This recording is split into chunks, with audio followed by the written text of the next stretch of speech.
ერთ-ერთი გამოვლინება, როგორ აი ამას სოფლის აი ამ სამი ფესვიდან ერთ-ერთი საერთოდ როცა ჩემი ცხოვრების მიზანი არის ის, რომ რაც შეიძლება მეტი სიამოვნება მივიღო, რაც შეიძლება მეტი მოვიხვეჭო, ძალაუფლება თუ ფული და სულ პატივმოყვარეობის ჩემი პატივმოყვარეობა სულ კმაყოფილებას განიცდიდეს, როცა ჩემი ცხოვრების მიზანი არის ეს, ყოველთვის ჩემი სურვილები ამ მიმართულებით და ის რეალობა, რომელიც მან ყოველთვის ჩამორჩება. ანუ მე მინდა აი ეს და ვარა აქ. აი ეს დისტანცია არასოდეს არ იქნება გადალახული ადამიანისაგან. ნუ არის გამონაკლისები, როცა გადაილახება. თქვათ, აი დიქტატორების შემთხვევაში, თუ ჰიტლერმა გადალახა, თქვათ, აქ ზოგიერთმა პრეზიდენტმა ჩვენთან გადალახა. და მე როცა ამას კარგავენ, მე ადამიანები სკრდებიან ნერვიულობისაგან. და თუ ადამიანმა ვერ გადალახა ეს გვარი და იმიტომ რომ რა არის, ჯერ ვერ გადალახავდეს ხო ნერვს გიშლის და რომ გადალახავ, აი გახდი თქვათ, გახდი სოფლიო პრეზიდენტი გახდი. საქართველოს კი არა სოფლიო. აი მე საქმე იმაშია რომ მადა ამ მიმართულებით კვლავ რჩება. მადა რჩება და საჭმელი აღარ არის, იმიტომ რომ ამაზე მეტი ძალაუფლება აღარ არსებობს. რა უნდა ქნა?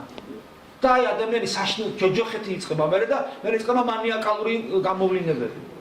მანიაკალური, მაზოხისტური, სადისტური, იმიტომ რომ გესმის მაქსიმალური სიამოვნება ძალაუფლებიდან, სიმდიდრიდან ყველაფერი შენია,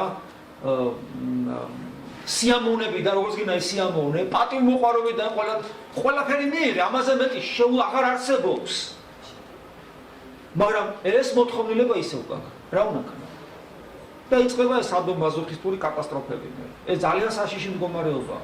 ამიტომ ძალიან ბევრ დიქტატორს ემართებოდა ეს, რომ ემართებოდა რაღაც გადახრები მერე უკვე და საშინელებები. ესე და უფრო უმრავლეს შემთხვევაში ადამიანი ამას ვერ აღწევს.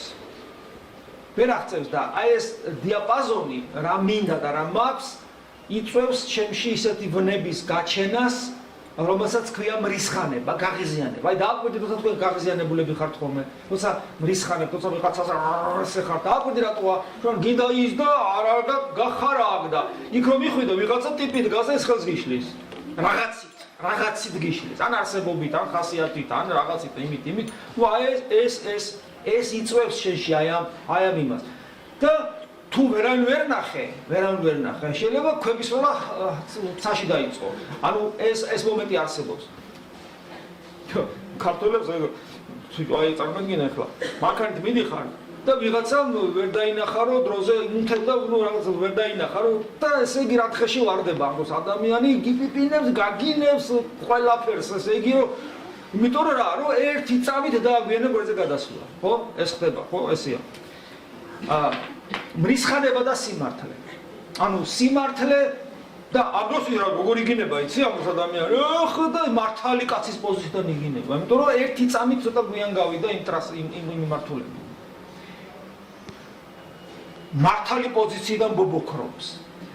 ძალიან ხშირად გარდა ამისა არის ხოლმე ჩვენ ადამიანებთან ურთიერთობაში, აი 100%-იანი ვიცი რომ მართალი ვარ.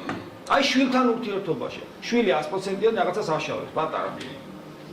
და ბევრები არიგებს. და როცა არიგებს, მე გამოვდივარ წყობიდან, ხმას უწევ და ჩემი გამოვლინებები სულთან მრისხანებითია. ყვირილი ხმის აწევა, ნუ გასაგებია მშობელი ამ დროს უკვე დამარცხებულია ყველა შემთხვევაში, მაგრამ ნახე რა საინტერესოა, სიყვარულით ნაკვები, იმიტომ რომ შვილზე ზრუნავ. მართლა ობიექტურად აფასებ, შვილის მდგომარეობა რო არასწორია. მაგრამ ნახე შედეგი როგორია, ყვირი ხარ ჩხუბობ რაღაცა, მისხანე. ანუ როცა მართალი ხარ 100%-იანი და ამ სიმართლეს ვერ ახტო, რომ იქიდან მისი თავისუფალი ნებელობა გეწინააღმდეგება და ის თავისუფლება შენ რო არ გითმობს, მაშინ შენ გინდა რომ აგრესიით ის თავისუფლება მაშინ ჩაკლა. შეიძლება ჩაკლა, კი ბატონო, შეიძლება დაგიჯეროს, მაგრამ ამით ის ადამიანი უკეთესი არ ხდება. ამაშია საქმე. ადამიანი უკეთესი არ ხდება ამით. დაგიჯერებს, ისე გააკეთებს, როგორც შენ გინდა, ოღონდ იმიტომ რომ შენი აგრესიით მისი თავისუფლება გადატეხი. ის ადამიანი მე შეგეტყვი უარესი გახდა. იმიტომ რომ ხვალე ის უფრო საშინელებას გააკეთებს. მაშინ შენ ანუ შენ მაშინ რაღაცა გაასწორე, მაგრამ ყველაზე მთავარი პიროვნება დააზიანე. ამიტომ ძალიან რთულია ადამიანებთან ურთიერთობა, როცა შენ მართლაც გინდა რომ დაეხმარო, რომ ამ სწორ გზაზე იაროს, მაგრამ ამავე დროს მის თავისუფლებას არ შეეხო. ეს არის უფაქიზესი ღერძი ადამიანის არსებაში, რომელს შეხება არ შეიძლება, თუ შენ ადამიანი გიყვარს. აი მრისხანება და სიმართლე და აქ ამონარიდი სამწუხაროდ არასწორად მოვიტანე და ამონარიდი არის ესეთი, რომ მრისხანება იაკობ მოციქულის ეპისტოლეზე აქ ჩამიწერია ისევ მათე მახარებლის წევარას თქვი, რომ თქვენი სიმართლე თუ არ აღემატოსო. იაკობ მოციქული ესეთ რამეს ამბობს, რომ ვისაც სახარება ხო არა გაქვს შემთხვევით აქ. უფრო კარგად. თუმცა მეც მაქვს. მე სახარება თან დამაქვს, სხვათა შორის რო იცოდეთ, ეს არის ძალიან კარგი რაღაცა. სახარება უნდა ყოველთვის თან გქონდეთ. ვნახოთ, აი ნახეთ.